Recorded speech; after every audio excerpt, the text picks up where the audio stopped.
From a distance, this flat plain looks like any ordinary bare field that has been lying idle for years after it was cleared for development.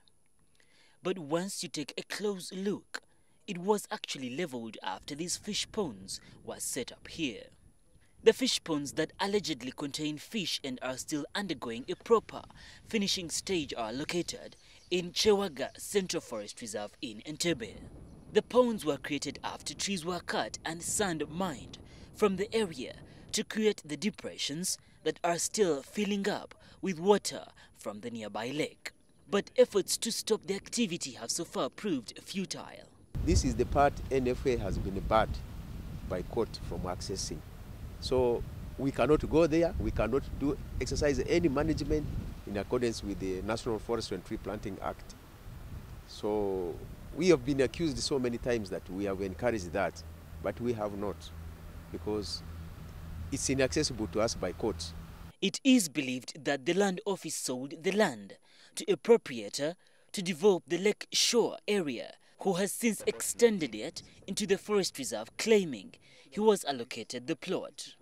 It is not only the pond area that has since been affected.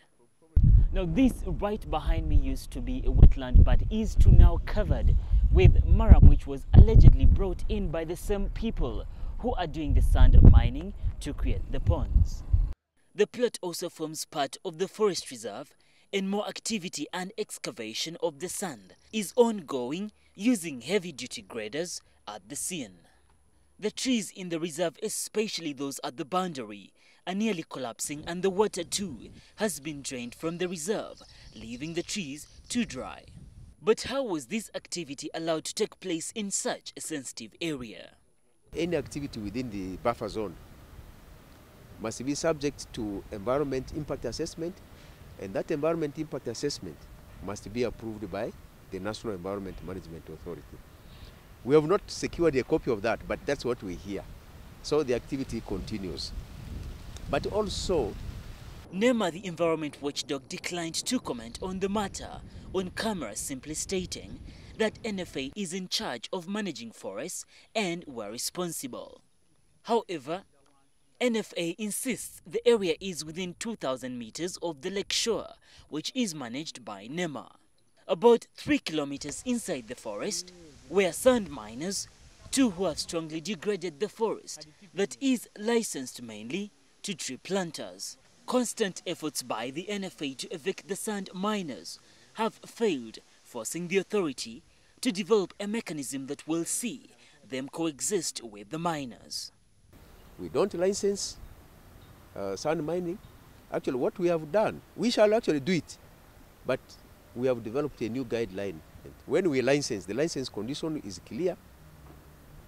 Part of the fee will go towards restoration, filling back, and planting with the indigenous species. That is what we are proposing we have proposed.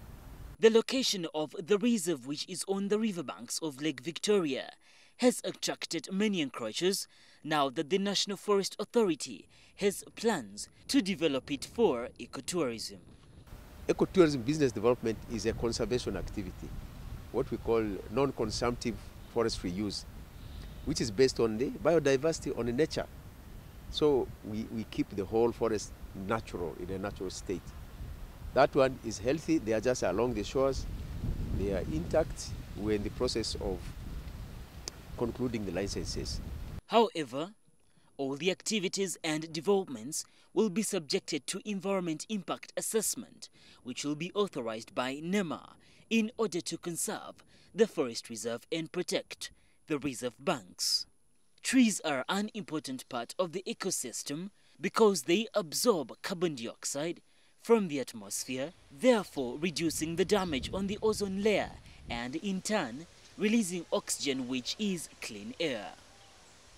Kyewaaga, NTV, EcoTalk.